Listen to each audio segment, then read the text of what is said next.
haciendo ahí abajo? ¿Te has puesto a hacer el ejercicio de analizar distintas lenguas en paralelo? Así, palabras típicas del día a día.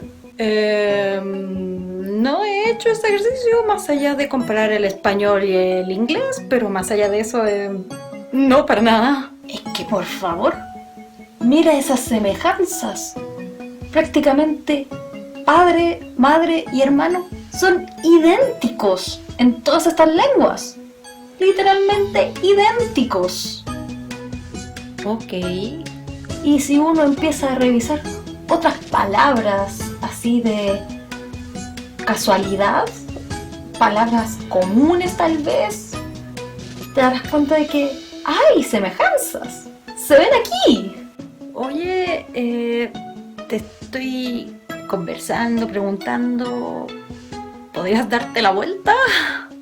Es que no puedo dejar de mirar la gran cantidad de posibles semejanzas entre palabras. Es una de las pruebas vivas y otras, claro, muertas, de que los indoeuropeos de verdad estuvieron aquí, paseándose por estas tierras. ¿Indoeuropeos? ¿Qué son los indoeuropeos? Se cree que los indoeuropeos fueron un conjunto humano antiguo que se les atribuye el origen de las distintas lenguas, tanto de Europa como de Asia Meridional. Y precisamente su descubrimiento y estudio se realiza por medio de la comparación lingüística. Este proceso de estudio fue principalmente impulsado por filólogos y lingüistas comúnmente de origen alemán, tales como August von Schlegel, Franz Bopp o Ramos Christian Rax, quienes presentaron este nuevo medio de estudio para poder estudiar las distintas lenguas, en especial las lenguas antiguas. Esta metodología busca encontrar distintos vínculos históricos entre distintas lenguas, el cual se basa en un análisis léxico-cultural de la morfología de las distintas palabras, las semánticas de las palabras comunes en las lenguas hijas y la distribución geográfica de las mismas palabras junto a su evolución a través del tiempo, las que permiten una reconstrucción abstracta de la supuesta lengua madre. Gracias a este ejercicio podemos identificar un total de 8 raíces de lenguas de origen indoeuropeo. Las raíces identificadas serían anatolio, tocario, greco-armenio, albanés, baltoeslavo, indoiranio, germánico e italo-celta. Ya teniendo conocimiento de la existencia de los indoeuropeos, ahora las preguntas que se nos vienen a la mente seguramente son ¿quiénes fueron finalmente estos indoeuropeos? ¿Qué eran lo que entendían como tal vez concepción de vida? ¿Cómo se organizaban? ¿Qué prácticas tenían? ¿Cómo vivían? Etcétera, etcétera.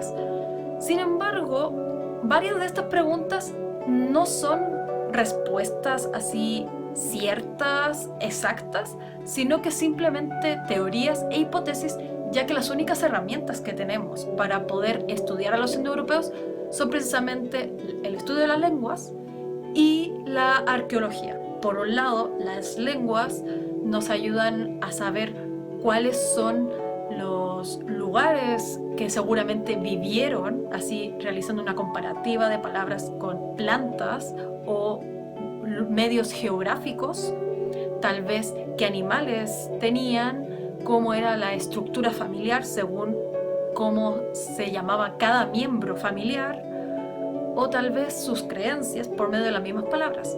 Y la arqueología porque también nos puede presentar el posible traslado de los indoeuropeos por todo este territorio geográfico que abarca casi la totalidad de Europa y la Asia Meridional, como también alguna posible costumbre de ellos o herramientas que ellos posiblemente usaron. Una de las hipótesis más aceptadas respecto al origen de los indoeuropeos es la propuesta presentada por Marija Himbuta, quien señala que la patria originaria de los indoeuropeos es al norte del Mar Negro y un poco también del norte del Mar Caspio, ya que precisamente es un grupo nómada quienes son los protagonistas de esta historia. Esta teoría se basa en la distribución geográfica de los restos arqueológicos de la cultura de los kurgares. Los kurgares son un conjunto de cámaras de sepultura que son recubiertos de tierra al punto de que, avanzado el tiempo, llegan a camuflarse dentro de la misma geografía local. Por ende, uno puede ver montículos como una especie de mini cerros, pero en realidad es una cámara enterrada de alguien sepultado previamente. La gracia es que la cultura de los kurgares tienen una distribución geográfica precisamente en el territorio del Mar Negro, pero también esta se va trasladando de a poco tanto al occidente como al suroriente. El traslado de este método de sepultura, Gimbulta se lo atribuye a la población de los yamnas, los cuales son un conjunto de nómades del sector del Mar Negro que poco a poco se fueron trasladando tanto a occidente como a Asia Meridional. Este traslado fue un proceso de larga duración que ocurrió entre el 3500 y el 2200 a.C., dividido en 3 olas migratorias, y precisamente la segunda, que abarca entre el 2700 al 2500 a.C., es precisamente ese el que trata de la separación de las lenguas indoeuropeas a las distintas lenguas madres que solemos atribuir actualmente, ya sea el sánscrito, el posible origen del griego antiguo, etcétera, etcétera. Esta migración la podemos identificar en 2 posibles fuentes. La primera de ellas, y la que más se reconoce, es la encontrada en los himnos del Rig Veda, texto que es de los más antiguos identificados. Habla precisamente de la llegada de un conjunto de pobladores nómades y que de a poco van invadiendo los territorios de los aborígenes del norte de India. Y la segunda fuente, que es ya posterior fecha, es el testimonio del propio Julio César, quien señala en sus expediciones a la Galia que los pobladores del sector suelen tener la costumbre de ir en constante movimiento a una migración cada vez más occidental. Por ende, se podría llegar a interpretar que es herencia de este traslado de hace mucho tiempo atrás, precisamente de esta población de los yamnas que de a poco fue integrando a la demás población local europea y finalmente es lo que Julio César identificó en su momento. Ahora, ¿cuál es la característica principal de estos proto-indoeuropeos?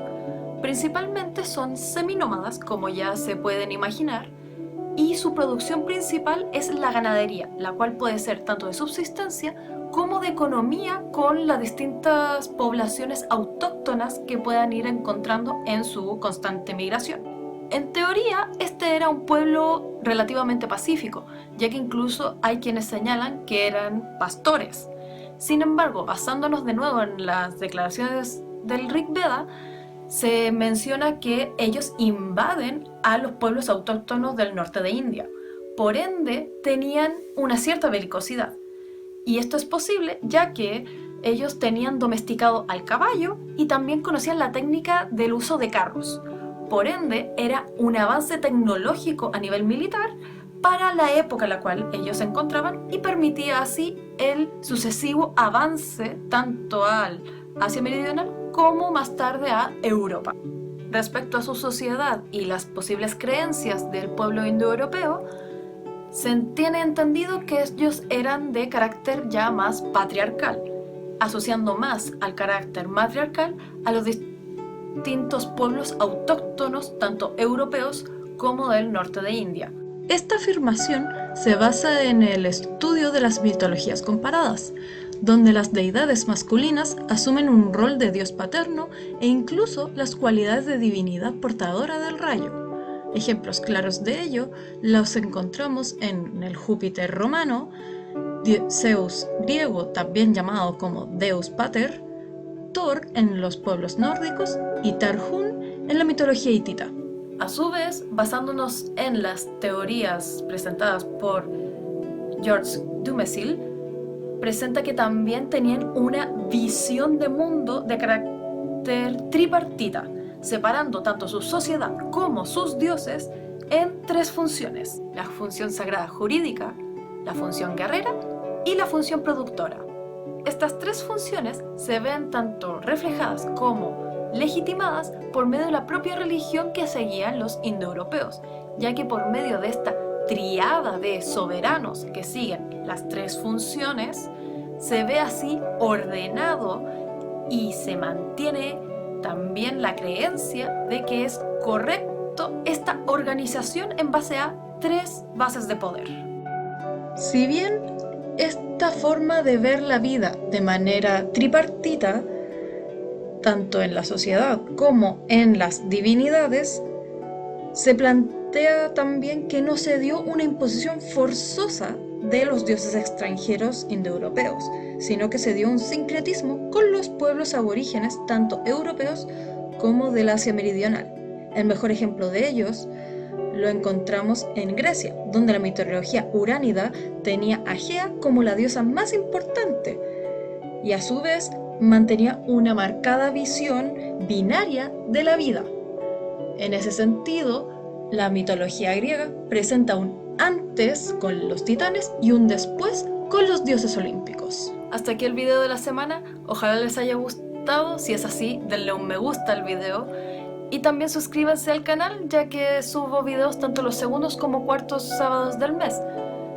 Igual esta fue una excepción, ya que obviamente recopilar información sobre los indoeuropeos fue un poco más largo de lo que pensé, así que si es que tienen más dudas al respecto, pueden revisar en la descripción del video, en donde siempre en cada uno de mis videos dejo los artículos académicos que utilicé, los posibles libros que haya revisado y también algunos videos que también me inspiraron un poco en la creación de los propios videos. Si tienen alguna opinión al respecto, también pueden dejarla aquí en los comentarios de más abajo. Y no se olviden también de seguirme en mis demás redes sociales, en donde también aviso la publicación de estos videos, como también la publicación de las páginas nuevas que vaya subiendo sobre mi cómic de Key Project. Así que nos estamos viendo tanto esos sábados como también los días miércoles con más aventuras de lo que esté dibujando en aquel entonces. Nos vemos en una siguiente ocasión.